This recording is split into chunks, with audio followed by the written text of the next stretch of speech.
It says setting up your Facebook meeting live, so While it's doing that, Tom, my only question is when I read about public comment, I reference YouTube. Do I just reference Facebook then?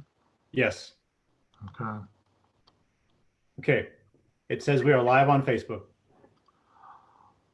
All right, we've got everybody here. So let's call our May 28th, 2020 Avon Town Council electronic meeting to order. And let's start with the Pledge of Allegiance. I pledge allegiance to the flag To the flag of the United United States States and to the of republic America. Which stands one nation, under God, one God, indivisible, justice for all. liberty and justice. Liberty, justice for all. Thank you. Roll call, please. Craig Zuzen, Here. Don Loudon, Present. Steve Eisenbarth, Present. Aaron Teevabaugh, present. Robert Pope. Present. I'm going to go ahead and introduce everyone else if that's okay. Deputy Chief Brian Nugent is with us tonight. Ryan Cannon, with the Public Works Department. Jody Dickey with Planning and Building. Town Dan Taylor, Town Attorney. Okay, thank you, Julie. The first thing on the agenda is the consent agenda. Does anybody have any questions regarding the minutes and check register dated 5/21/20? My only comment on the minutes is we should probably indicate it was a virtual meeting at the very top, or electronic, whichever way we did it the time before. Other than that, I have no other comments. Yeah, I agree. Why don't we, I move that we amend them as Greg has mentioned and approve. We have a motion by Steve. Do we have a second? Second. We have a second by Aaron. Any further discussion? Roll call, please. Robert Pope, 4. Aaron Teevabaugh, 4. Don Loudon, 4. Craig Zuzen, 4. and Steve Eisenbarth. 4. The next item on our agenda is public comment. This is the first of 2 public comments. Comments may be emailed to tklein@avongov.org or may be provided in the comments section for the meeting on Facebook. Public may comment on items on the agenda that are not a public hearing or on a specific matter within the council's jurisdiction. If you do comment, we'd like you to state your name and your address, please. Let's open public comment at this time. I don't have any emails right now, and I'll check Facebook here in a second.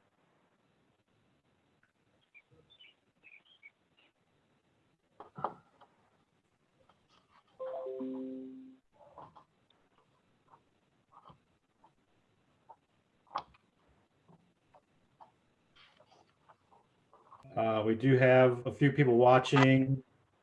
We have 25 people watching, and just one comment about people watching the show, but watching the meeting, but no comments for the public comment. Okay, then at this time, we will close the first of 2 public comments and move on to council comment and liaison reports. Ms. Loudon. Nothing to report this week. None of my boards are meeting yet because of the pandemic leave. Mr. Eisenbarth. We met solid waste board.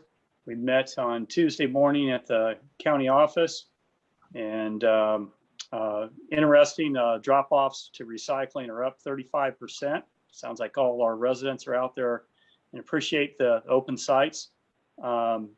I think I mentioned at the fairgrounds, that event was very good. It went well. That was the Toxaway Day. And there's a goal of 5 Toxaway days to get in under year 2020. And they think they'll go well with that.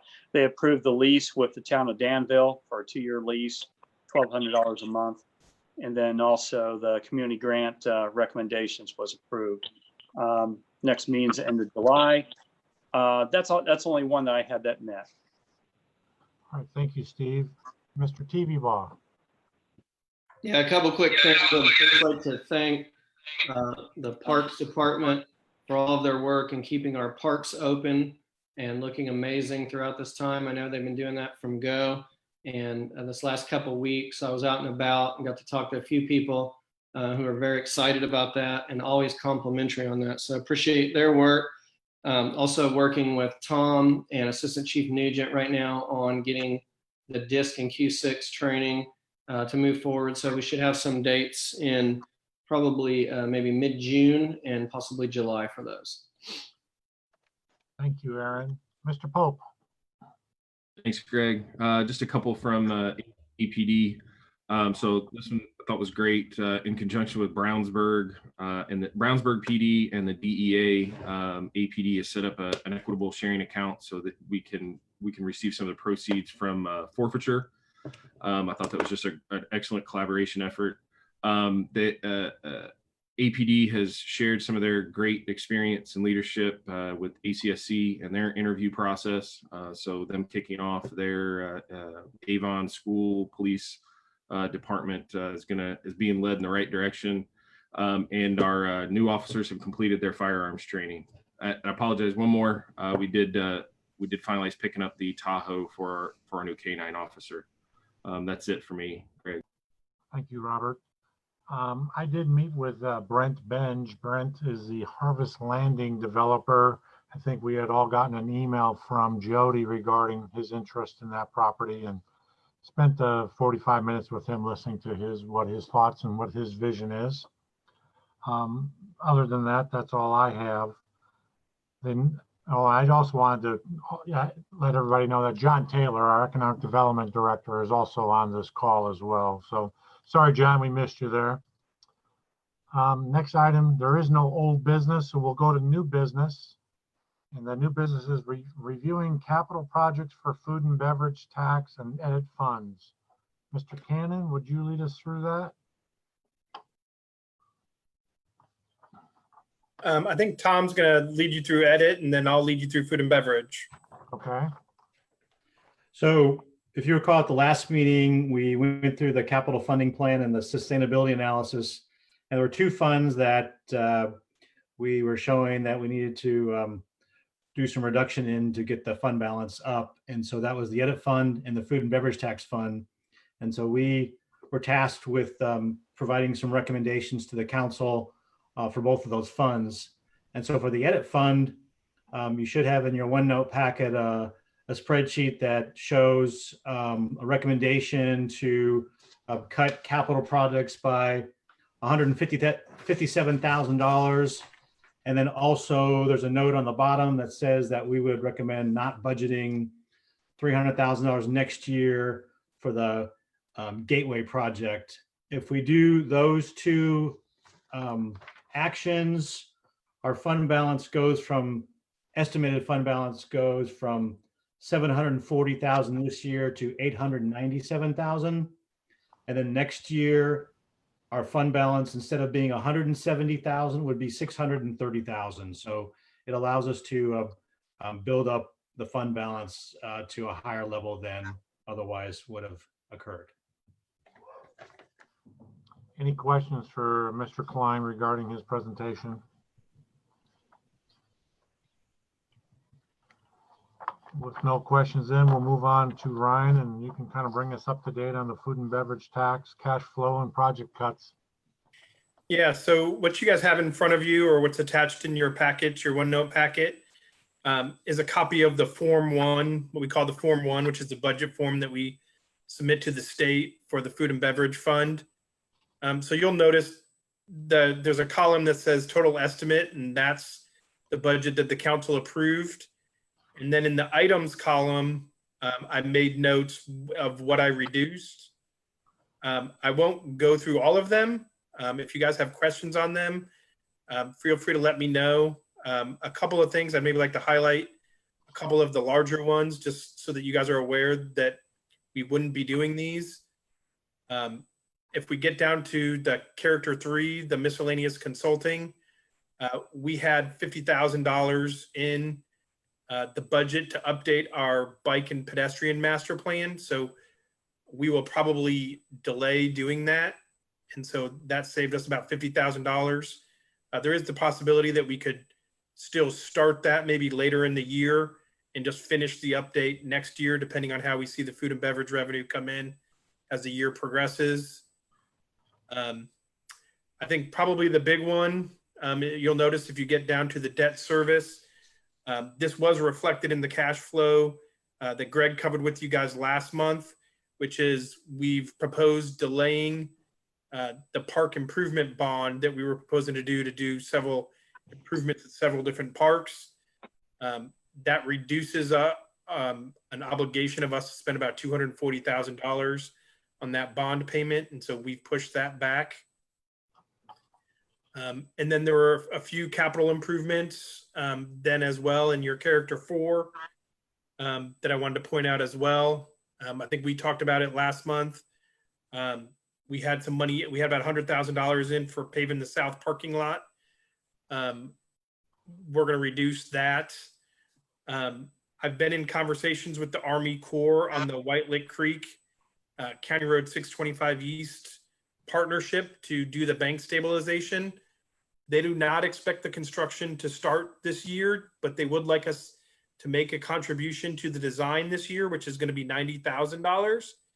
And so we'll push the construction out into next year. And doing that allows us to reduce this year's budget by $135,000. And then there were other couple small reductions in beautification and some trail security projects we were proposing to do. But for the most part, we may still be able to do some of those things. We just won't do as large of a project as we had hoped to do. All the cuts that I've shown here, if you look at the very bottom, I reduced the proposed budget for this year by $633,829. And so that brings us to about a total budget in food and beverage of about $1,050,000 for this year. I'm happy to answer any questions. Tom, did you want to go over how that impacts the cash flow? Yeah, Ryan, why don't you mention that some of those cuts are already reflected in your capital funding plan too. So do you want to explain that? Correct. Yeah, there were a couple, like when we did the CIP, some of the capital improvements we had already moved out, like the bonds. So the 633 that I'm showing to cut isn't an exact match to what Greg had, just because there were some things we had already planned for when we did that capital improvement plan, but then we did about we reduced about another 325,000 after that, which is reflected in what I'm presenting to you guys tonight. And so you take this savings of 633,829 and add it to your ending balance, that would give us a new ending balance of 986,225. Yeah, that's what it doesn't exactly transfer that way, Greg, because there were some things that were already taken out. I believe it's if you subtract about 375. Let me see. Tom, do you have that number? yeah, I think it was 320. I think you said 325 is what you had mentioned, which gives you a new fund balance of 677,000 from 352. And then next year would be 669,000 instead of 344,000. Okay. And I so did the same thing you did, Greg, and then Ryan and I talked through it and recognized that the capital funding plan had already taken into account some of that money that Ryan showed in his Form 1. I have a question on the maintenance, building improvement, office and storage. What was that exactly? we were going to do a couple of things. We were going to expand the maintenance building. Gary has actually done a fantastic job, and he has done some of the work himself. If you guys have ever been in the maintenance building, there's a second story. And so Gary has kind of been creative, and he's added some space up there for the Parks Department. We were hoping to expand the building. It was going to be a little bit more substantial project. And so we've assumed we're not going to be able to do that more substantial project, but with Gary's creativity and what he's already done, I think that will buy us some time where we can circle back to that later when we have more resources. Thanks. Yeah, my only other question was on the bank stabilization, but you covered that, so I'm good with this. Any other comments by any other members? Thank you, Ryan. Next item on the agenda is Resolution 2020-10, reopening of public facilities. Mr. Klein? Yes. This is a continuation from last meeting when the council discussed reopening town hall and the police station and the town court as well. So this is back in front of you for consideration. You'll notice the resolution has three lines that need to be determined by the council when the lobby of the police station would be open for the town court, when civilian employees would return to the police station and town hall, and when the police department and town hall would be open for the public. This resolution would then replace the executive order 2020-4-3 that was issued on April 3rd. Comments from council members? I appreciate the stage 3 that follows that goes into a little bit of a background on what the state's doing on that. I could see it that it's good to go ahead and start opening. I just want to make sure that we're doing it as safe as we can naturally. That's me in short. Anybody else? Comments? I'll jump in here, Greg. So the governor's plan, stage 3, June 13th, that'd be following week for us, June 15th. I think we could go ahead and open back to the public at that date. But sort of backwards planning from there, I think we need to make sure we've given ample opportunity for all of our employees to sort of get back into the swing of things. So if we would give a week, maybe 2 of our employees back at town hall, but public access beforehand, I think that would give a great opportunity to do that. I think my point of concern there is just making us stay aligned with the governor's plan, not take it forward without extreme caution, right? Aaron? Yeah, I would ask Tom and the chief their thoughts on that. If we were to bring staff back on, looks like it's June 1st and then stay closed to the public until June 15th. I'd like to hear their thoughts on that. John, you want to? Sure. Yeah. We've talked and we've planned, the Deputy Chief Nugent, Deputy Chief Margerson. We feel like that if our employees were able to come back on June 1st, that'd give us some time to get reacclimated back into the office with the administrative staff, as well as the administrators for the police department, just to knock the dust off of everything, make sure, our servers are working, make sure our computers are working, our HVAC is working the way it's supposed to be, make sure all of those things are taken care of so that we're not inundated with a lot of people coming in the lobby all at once. And at the same time, when we're trying to fix some of those other issues that might be there. That would include just catching up with the mail as well. There's been a lot of what we would consider non-essential mail set off to the side. We've just been focusing on the billing statements and invoices.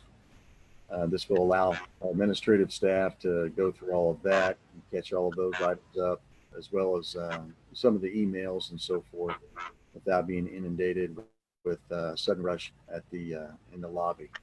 I feel like that a week or 2 of that, in accordance with the governor's orders, will allow us to also prepare our lobby to make sure that the building is clean before people come in, properly marked so that we can keep people at a safe distance from one another, and also make sure that our PPE stockpile is able to withstand the numbers that the people who might come into the lobby and so forth as well, in the event that we need to provide them with anything, as well as our staff.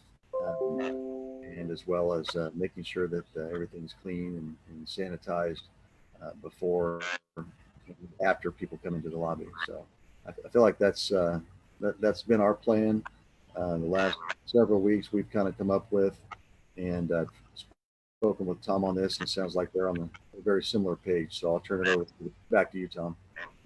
Thanks, Sean. Yeah, I agree. I think we're ready to get back to work. I think our staff is ready to come back June 1st. I think it's a good idea to follow the governor's plan and then reopen on to the public per his plan June 15th, I think that would be, or 14th, whatever that Monday is. 15th, June 15th, if that stage moves forward. Based on the numbers, it looks like I think we would be going into that stage. We've got the building, I think, is ready. We have the sneeze guard for Suzanne. We have markings ready for the floors. We've moved an employee that's in the open work area into the conference room. We've ordered supplies, cleaning supplies and such, and we have some Lysol, some other cleaning supplies. We have masks for everyone. We have Kleenex. So I think we're ready. Do you have gloves too? If somebody wants to wear gloves? Sean, do we have gloves over in your office? We have a pretty good supply of gloves that we'd be willing to make sure that you have some of those as well. Our sizes are limited though. I think we have medium, large, and extra large. So anyone that's wanting a small set, we do not have any small sets of those right now. We can certainly get those. Dawn, any comments?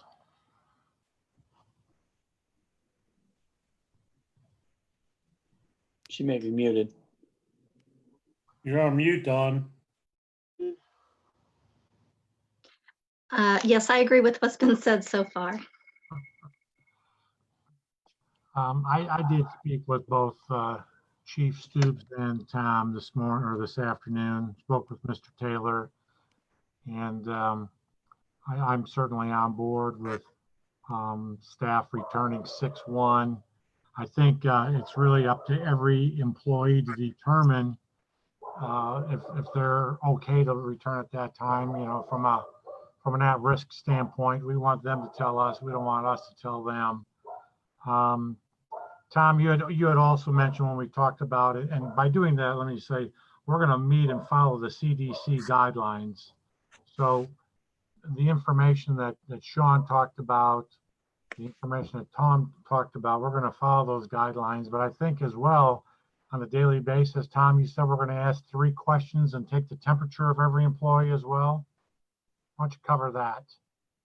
Yes, as part of the screening protocol on a daily basis, we're going to have the employees be responsible for answering 3 questions and reporting to the supervisor if they answer affirmatively. 3 questions are, have you had a fever within the last 3 days? Do you have a respiratory illness? Or have you been exposed to someone that has been tested positive for COVID-19? And based on answers to those questions, then it's determined how they would stay home and come to work. We also have thermometers that were ordered. They're supposed to arrive June 1st. I think we ordered 4, so there could be 2 in town hall, 1 at police station, and 1 at the maintenance building. It's a digital or the thermometer that you measure your heat from your forehead, I believe is what it is. Is that the thermal thermometer? Infrared. Infrared, thank you. I think we have everything in place except for those thermometers. What happens if they don't show up? I think our 3 questions cover that. I still think we have a good screening protocol without the thermometers. And I think, and talking to our staff, I think we feel comfortable that we still can address the issue. Okay, and then I agree too with what Sean said about getting everybody back in the saddle and kind of getting, checking everything, making sure everything is functioning, dust everything off. So, I mean, you do that for the first week, or we just wait until June 14th. I don't know if we've heard it. I believe the Supreme Court had indicated that the town court was to remain closed until September, or I'm sorry, June 1st. Is that still the case, or have they made a determination to open it sooner, later, extend it? So far, that's the order, yes. June 1st, and I think that's gonna stick. I think that's what courts are gonna do. Yes, Greg. Okay. Well, I think everybody's in agreement. So I guess let's plug in some of these gaps here in these 3 line items, Tom. That the lobby for the police station shall be open starting on what date for town court services as required by the Supreme Court? I guess that's going to be June 1 then, Dan? We'll go with June 1 unless the Supreme Court extends it. That civilian employees of the police station and the town hall can return to their offices starting June 1. And we want everybody to kind of make that determination from an at-risk standpoint. Then at the police department and the town hall shall open to the public starting, what date do you want for that? Do you want it to be the 14th? Do you want it to be the 8th? 15th is the Monday, right? 1st, 8th, 15th, yes. Sean, Tom? I think the police department, we can do either day. It's really just up to you. We'll make whatever you get us work. Tom? I think we should probably keep them both the same so that residents, there's some consistency there. Not half of the government's open and half's closed. Right. So what date should we plug in? 15th, I think. Okay. Yeah, I'm for that too. Any other comments by anybody?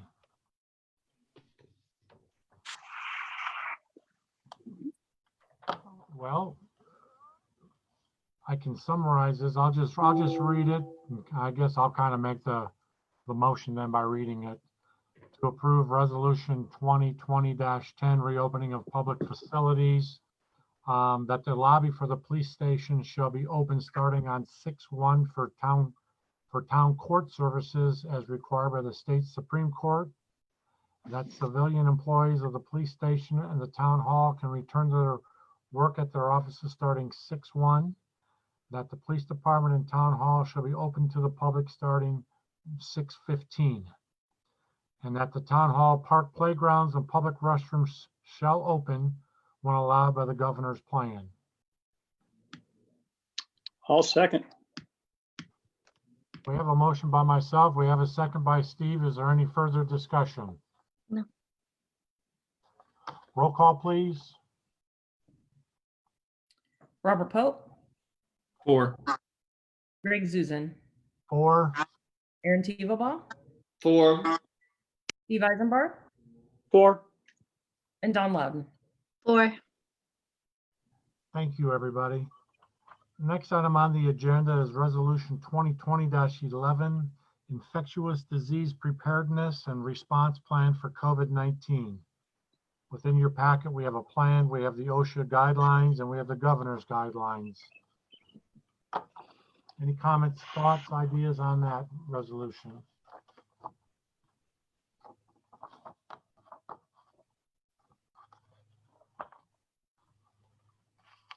No.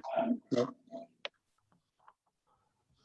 I spoke with Tom and Dan again earlier today about this, and I have some issues, and I think my issues were basically, we've got the pandemic policy out there, which was created because of the state emergency, but we also have people out there that are ready to go on vacation, and I think we need to still view that on a case-by-case basis. And so I just want to make certain that we're not overstepping our boundaries, but as Mr. Taylor indicated to me, we have a HR policy that addresses some of our vacation issues. They have to be approved by your department head. And I know we've had people ask and they've been turned down. I think the other side of it is that we need to use some discretion if someone's going on a cruise or if someone's going to a country that is restricted because of the COVID. I mean, we could all go somewhere. We could all go to Fort Wayne and come home and have the virus, or we could have somebody come over to our house and have the virus without even going on vacation. So, Dan, did you want to kind of talk to that and kind of bring us up to speed on your thoughts so we kind of keep ourselves out of trouble here? Yeah, the first thing I'd say is the purpose of the pandemic policy is to protect your employees by allowing your supervisors to order people to go home and quarantine under certain circumstances. So the real purpose is to protect the people in your workforce who are okay by separation. And so that's what that's about. As it relates to vacation, our thinking about that has changed a lot since March, because in March, Indiana was pretty isolated from the virus, and it wasn't widespread in many states. And so there were really specific places you didn't want to go. And now with the spread of the virus, the data has changed, and really, unless you went to the country of Brazil or Venezuela or maybe still New York City, I'm not so sure about, most places that you could go on vacation are about equal in risk as going to the Kroger and Avon. That's what the data shows. Now, certainly how you go on vacation, Greg mentioned cruise ships are still thought to be higher risk because of circulation as are airplanes. And so, but a person taking proper precautions might be okay on an airplane, but still, it's the whole idea of air circulation. So our way of thinking about vacation has changed a bit, but as I agree with Greg, your underlying handbook already has provisions that say no one's entitled to go on vacation whenever they want or wherever they want. That has to be approved by the supervisor. That may depend on staff availability and needs, so you're protected there. And so I think we're a little more flexible with vacation, but still, your policy you had in place before this ever occurred allowed you to control some of that. It still does. Comments by any council members? None. Any comments, Chief Stoops or Tom Klein? Yeah, just real quick, we've kind of implemented a plan with our PTO process where we approve PTO on a case-by-case basis.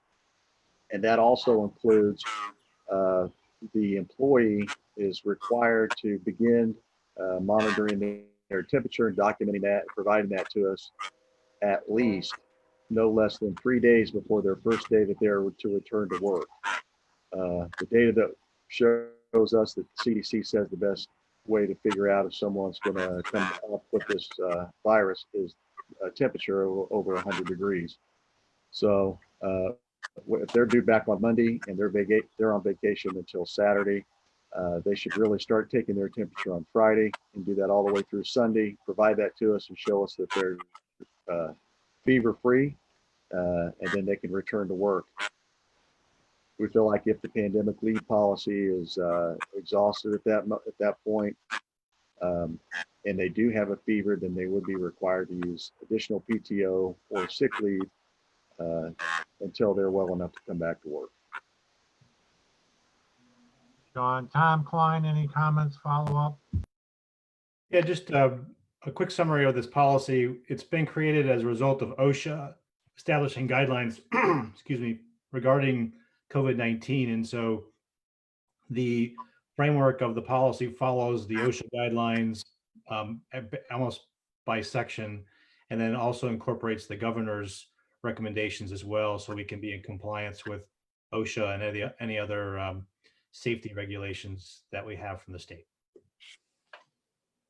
One thing too, within the first page of the town plan at the very bottom where it says workplace flexibilities and protections, it's kind of a little bit of a definition that I maybe should have captured on the opening of the public facilities about the employees coming back to work. They need to each look at that and say, you know, there are for at risk. Those employees defined as at risk for severe illness from the COVID are people 65 years or older, people of all ages with underlying medical conditions, particularly if not well controlled, including, and it goes on and on. I mean, I won't read them all to you, but I think everybody should look at that, and then that's where they determine, yeah, I can come back, I'm fine. So I appreciate that. And Dan, did you have anything else before we have a motion then? I think that your staff's done a really thorough job, not just with this policy, but in working with the chief and Tom way back in the middle of March. I think they've really been on top of it. But this is a very thorough policy. I think it also is flexible enough that it'll allow your supervisors to generally administer a plan that just is designed to keep your employees safe. That's what it's all about. So I think your staff's done a good job. I like the policy, and we've discussed it with your supervisors many times to get here. Thank you, Dan. Greg, I think I have a question. So then is our pandemic leave policy kind of falls in place behind this, or what happens with the pandemic leave policy that we've approved? Yeah, the pandemic leave policy is really it just establishes a different kind of leave. It's not vacation leave. It's not sick leave. It created a new thing. And again, I think that it will need to stay in place for some time. I'm not sure how long. I mean, this is all, I talked to Greg today and said, things have changed a lot from a month ago for the better. So, but for now, we need that to be in place to provide compensation in the manner that you want it to be provided. If you were to terminate your pandemic leave policy, then employees would still receive paid leave under the Families First Act. Your policy is a little better than that, a little different, a little better, but not much different. And so, but I like your policy because it's really much more detailed than the Families First Coronavirus Act, and it provides, I think, more detail about who is eligible for it and who is not. The idea of that policy originally was to make sure that you didn't have employees who did become infected with the virus or needed to be quarantined to have to burn through all of their sick time and vacation time. Because if you, obviously, if you had someone, I told Tom and Greg today that all of my government employees, except you, have had an employee or more than one who had it. And then once they get it, then their family got it, and it ended up being like a month where that employee couldn't work. So the idea of pandemic was to say we really need employees to be able to have other sick time available when this is over and other PTO. And then recently, two interesting factors have arisen. One is that now there is a large body of research that shows that when the pandemic levels off, we should be concerned about our employees' mental health, and it certainly goes for all members of the council as well. But the combination of financial stress and stress of the unknown, stress of illness of family members, and isolation are having a really broad effect on everyone. And so I talked to Tom today about, when this is all over, it will be in the best interest of all of us to make sure employees do take vacation, because they're going to need it for reasons different than what we usually talk about. It won't be burnout necessarily, but they're going to need it.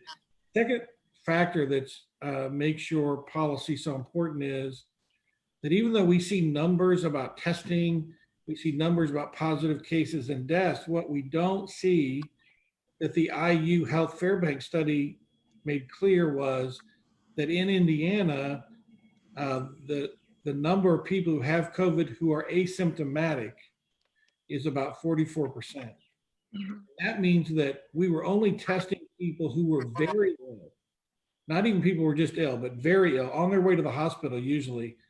we were only testing them, and what we didn't understand was that we have a lot of people who have it and are asymptomatic, so we have more of a spread issue. And the reason that gets to be important is we can take all these measures we can, and I hope that if we have employees who have the virus, they are asymptomatic. That's the best outcome you can have. But my recommendation for all my clients is keep your pandemic policies in place so that you can maintain adequate workforces and your supervisors can make appropriate directives, and so that you don't eliminate all of your employees' leave when this is over, because there would be other effects that would be bad as well. Thank you, Dan. Any other questions from the council?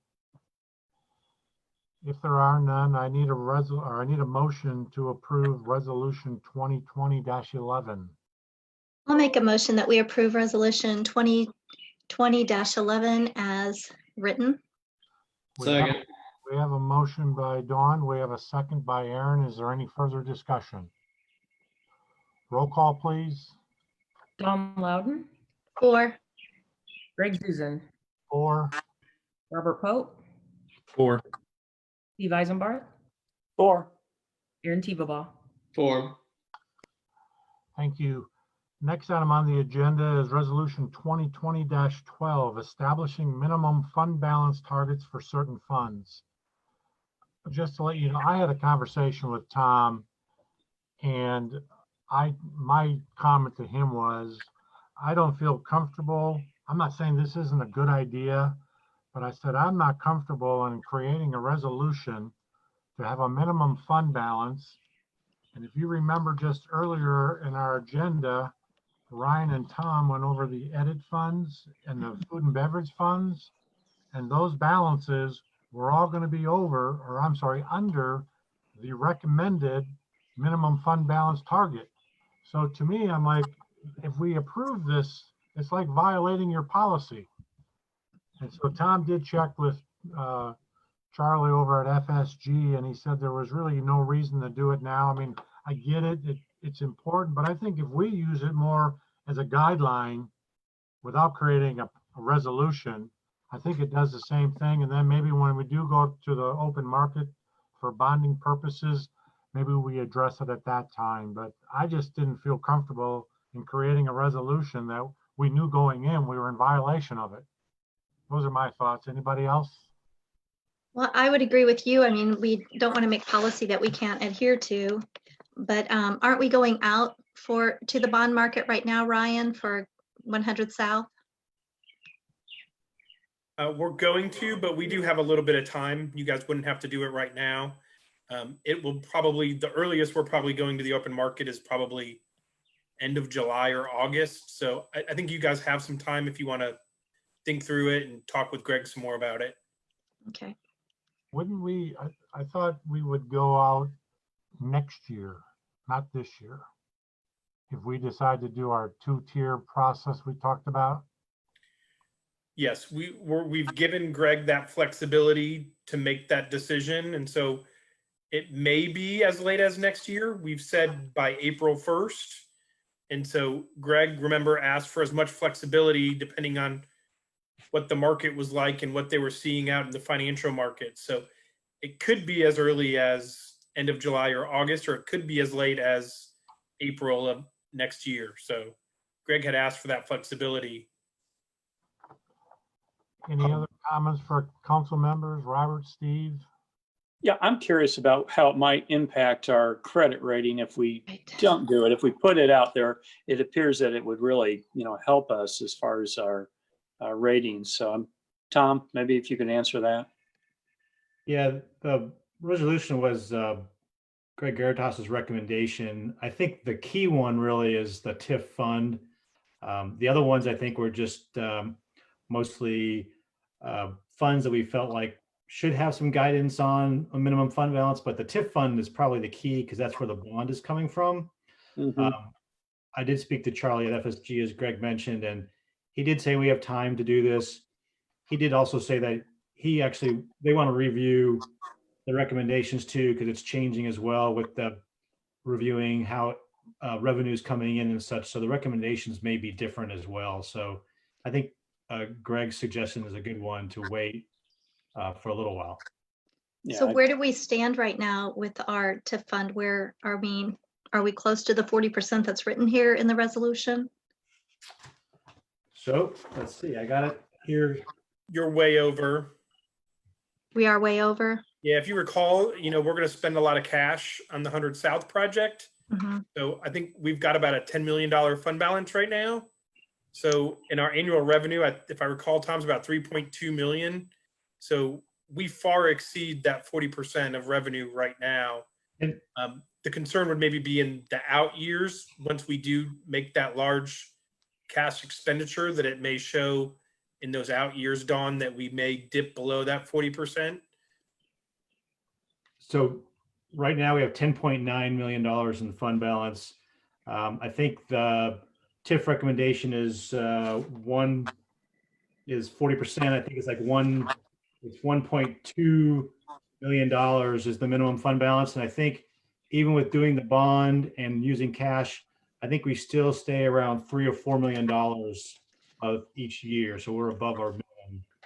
Okay, so Greg, I would propose to you, if that's the important one, if we are going out on the bond market for 100 South project in July, could we extract that one and maybe set that one if that's the one that's going to be looked at and as part of our rating? And then deal with the other ones at a later time? I mean, we can do that. I think if we listen to our financial consultant, he indicates that we do have some time to do it. The question Steve asked is the same question I asked. What is the benefit of having it? What's the benefit of doing it and how has it hurt us? I mean, your bond ratings are, like it could be AA, AAA, or AA plus, AA minus, however they do it. And I don't think they've been able to tell us it's raised our bond rating or it's lowered our bond rating. So Okay. I would think it'd be good for us to keep this on the back burner and come back at it. But yeah, I kind of agree with what the discussion is here, that it's not urgent for now. I think the reason you're hearing about it though is that when you go in to get a bond rating, the bond rating company will send a questionnaire and they will always ask whether you have a minimum fund balance policy, and they'll ask to see it. In my experience, they don't care too much if you adopted it right before you go. So I think you can wait here, has been mentioned, but it is something I think it does raise your rating because not so much the amounts, but the fact that you even have a policy or that you even talk about it.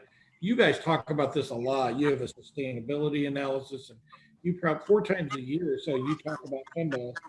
So I think you can wait, and I think the guidance on municipal bonds and that market's been a little volatile as people run around and try to figure out where they want to put their money.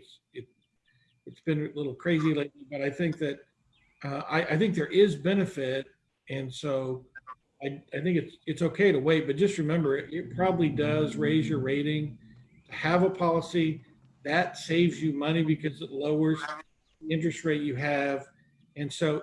To me, in the world of municipal bond, it's a little bit like the questions you see on a mortgage application. Do you have a retirement fund? Do you have life insurance? Do you have a savings account? The things well beyond what is your income that matter to an underwriter. Same thing with bonds. They want to know, does this body that handles the money, the town council, do they have policies that might make them more fiscally responsible? And so because it's a box they check, Greg is trying to get you to be ready to, hey, you may have to adopt this for the 100 South project. It may be beneficial. But I just keep that in mind. I don't think it requires action tonight, but it is beneficial. It'll save you money on your debt costs. Aaron or Robert, any comments? No, this sounds like it needs to be tabled to a future date. Robert? My only question was what harm happens if we do adopt this, and like Greg mentioned, we won't be open those funds. It doesn't sound like we'd be at any risk. It'd just be our own fault. Yeah, I think, in my opinion, we don't adhere to our own policies. They're gonna look Right. at that and say, well, you created it, but you don't follow it. Right. And I think because the TIF, we could, even when we do pass it at that time, it may be beneficial where we're suggesting 40% of revenue, or we're suggesting a dollar amount, depending upon what we have in revenue or income at the time, we might even tweak it a little bit higher as we submit this application to make it work to our benefit too. So Mhm. those are my thoughts. Well, I appreciate everybody's dialogue here, and I think what we're going to do is we're going to table Resolution 2020-12, establishing a minimum fund balance target for certain funds to a future agenda. Next item on the agenda is Resolution 2020-13, creation of Avon Landing allocation area number 2. Ryan? Yeah, so this is your guys' final step. You guys have the final say in creating allocation area number 2. So just as a refresher, this is the area on the east side of Ronald Reagan Parkway that's part of Avon Landing development. This is where the apartments would be. The redevelopment commission had a public hearing last week. They did not receive any comments. And so they did pass the confirmatory resolution as well. And so this is the final step in the process. If the town council passes this resolution, then we will record everything with the county and the allocation area will be created. Happy to answer any questions. Any questions for Mr. Cannon? Well, I think maybe we could point out to those that are on Facebook Live listening, residents of the town, that the apartments that you're referring to are the residents of that complex would attend Brownsburg schools. Yes, that's correct. Yeah, it's in Lincoln Township. We've had dialogue with the town of Brownsburg as well as the Brownsburg School Corporation as well. Right. Yeah, I just meant, because a lot of times, we hear our residents say about the impact on the schools when they hear apartment complex. And I just wanted to make sure that, that was stated for those listening.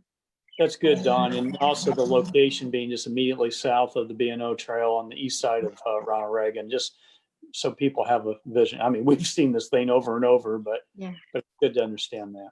Mhm. Any other comments?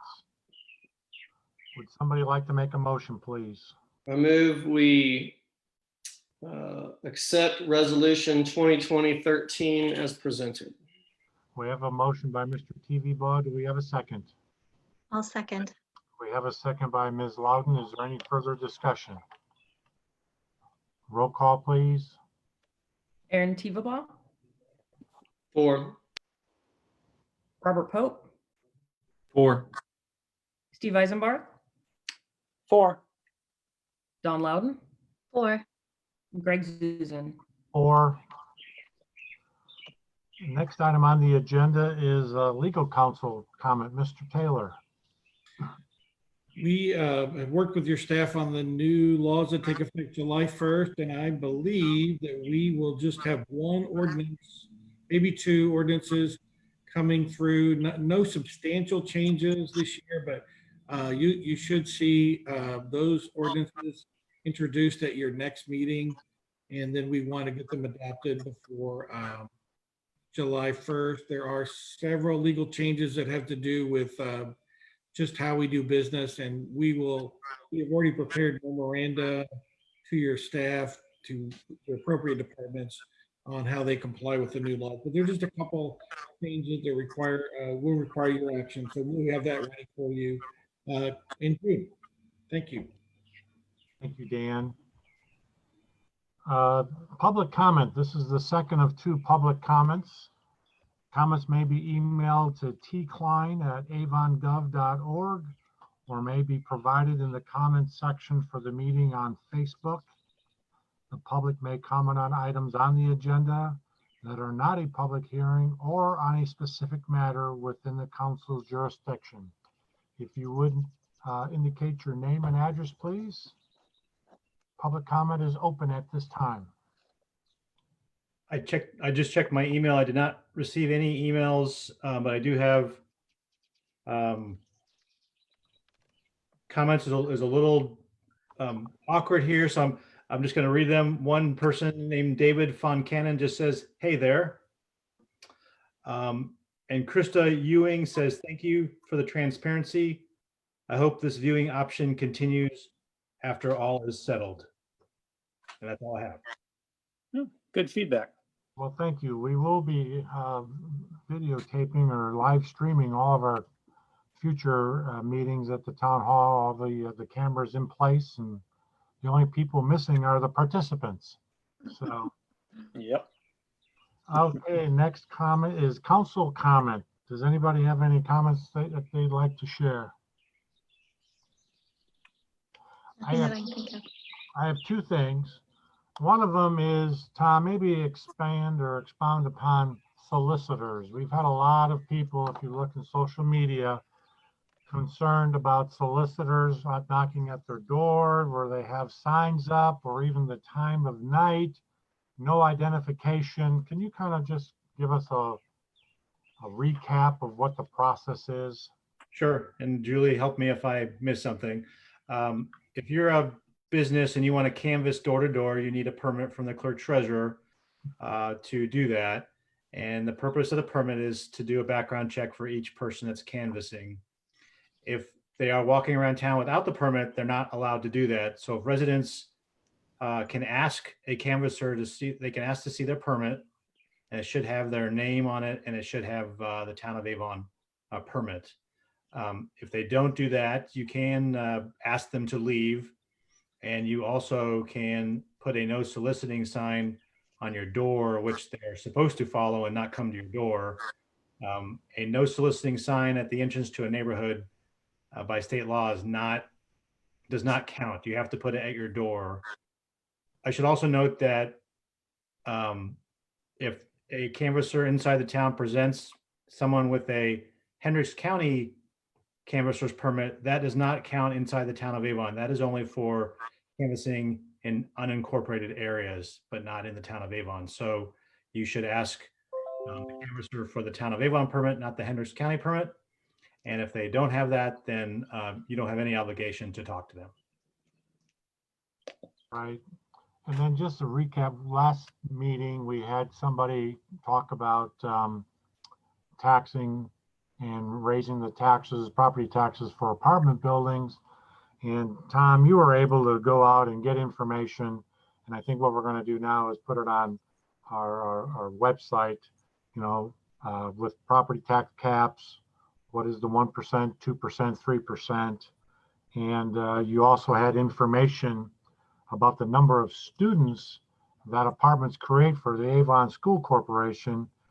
And I don't have it right in front of me because I'm afraid if I try to find it on my computer, I'm going to lose my connection. But if you got your hands on it, it's very small. It's lower than what you had thought. So we appreciate that comment. I just wanted to say that to let you know that we did do some homework and we're investigating it. And we're going to put it on our transparency part of the website. Greg, could I mention a couple things about both those? Yes. Yeah, on the direct sellers, I know Tom's been pushing out information, but I think just to be clear, you know, if citizens see persons and they don't have their registration, they should report that to us so our clerk treasurer can take enforcement steps. I know we issued a notice this week, and so we're on it. And if people make those complaints, then that gives us a chance to deal with it. And we do have mechanisms in our ordinance to deal with it. And so I want to make sure that the citizens know that. So if that happens, let us know. It's not a crime. Don't call the police. Call the clerk treasurer's office or the town manager. The police have a lot to do anyway. But we did deal with that this week, and Julie and I worked on that. And so that's important to know. And then on the property tax question, I think it's also worth noting that probably contrary to popular belief, that the state of Indiana and only the state of Indiana imposes property taxes.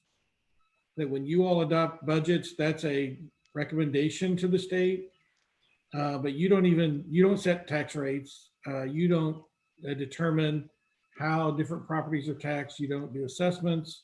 And you also have no control over the constitutional tax caps, which treat different properties differently. That is so really a misnomer everywhere. Very little is understood about that, but so that's probably worth getting out to the public, is that the state of Indiana establishes all those rules about how real estate and personal property will be taxed. Local governments then just have to say, well, this is what we'd like our budget to be. And it just gets plugged in however the state wants it to be. So it's the state of Indiana that really controls that. If people are unhappy with that, the appropriate call would be to a state representative or state senator, because that's where those decisions are made. Thank you, Dan. Next item is council calendar. Mr. Klein? So the next council meeting is June 11th. I guess we'll need some guidance from the council. If we're closed until June 15th, if you want to have that meeting as electronic, we'll post that. Or if you want to do it in person, we can do that as well. So we'll need some guidance there. There are a couple meetings next week that are electronic. I believe the Parks Council is meeting. And Ryan, can you help me out? There's one more. Is it the Redevelopment Commission? Stormwater Board. Stormwater Board. And that's all I have for you. What's the pleasure of council? Do you want to meet in person on June 11th? I think, again, if we're saying that it's not open to the public until June 14th, then we need to probably just adhere to that to save confusion again. Okay. Yeah, I agree. Okay. Well, then our next meeting, June 11th, will be an electronic meeting as well. And if there's nothing else to come before the council. This is Jody. Actually, if I could interrupt and get one date on your calendars. We've been talking about a joint work session with the Plan Commission. I think I mentioned it last time, but June 29th is the consultant's preferred date. That's a Monday, the last Monday in June, to get a joint work session with you guys in the Plan Commission to go over the UDO changes. Do we have the, so is the public UDO meeting going to be prior to or after that? I think we'll have to discuss that since we're not open to the public until the 15th. I'll talk with the consultants to see if we need an in-person public meeting. We did do a webinar and that's up on our website for people to see. We haven't received any comments from that yet, but I'll get in touch with the consultants and see how to move forward with that.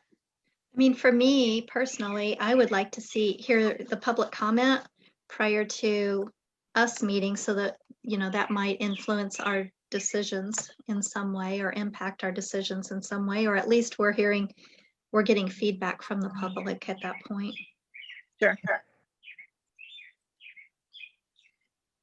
Yeah, Don, I agree with you there, because the UDO, it's a hot topic and there's a lot of people have opinions on it. So yeah, I'm with you there. Well, that in my opinion or comment is, I know we're trying to take the subdivision control ordinance, signature streets and other ordinances and consolidate them into one. And I know when we started this process, we wanted to shrink it down. Well, this is over 300 pages. And it's putting me to sleep several nights just trying to look at it. And then when I wake up, I forgot what I looked at. So there's some way that this can be articulated to us, to the Plan Commission, to the general public, if it's in sections, if it's in different phases, and then we can maybe incorporate that phase that we're kind of all in agreement to, because if it's 300 and some pages, there's a lot of pork belly that's going to come through here that we don't want. That's my comment. Okay. It's a big document. It's a big document, and you look at what we just did on the COVID review. That thing was 100 pages that we just looked at tonight. So, you know, yeah. Unfortunately, that's the efficiency of government here. You know, we got to have several hundred pages. No, but seriously, they do have some good graphics in there, and which is going to make it more meaningful for the public. And there's going to be some pretty good things. I believe that it's it's a good document, but yes, it definitely needs scrutiny and it need to have some feedback on it. Any other comments by anybody? If there So- are none, okay, go ahead. I heard somebody. So I was going to say, so Jody, we're just going to wait to hear from you on that June 29th with Plan Commission until we hear back whether or not the consultants can do a public meeting prior to that date. Yes. Okay. All right, if there are no further comments, this meeting's adjourned. Thank you very much. Thank you. Thanks, everyone. Thanks a lot. Bye. Thank you, bye. Bye. Bye. Bye. Goodbye.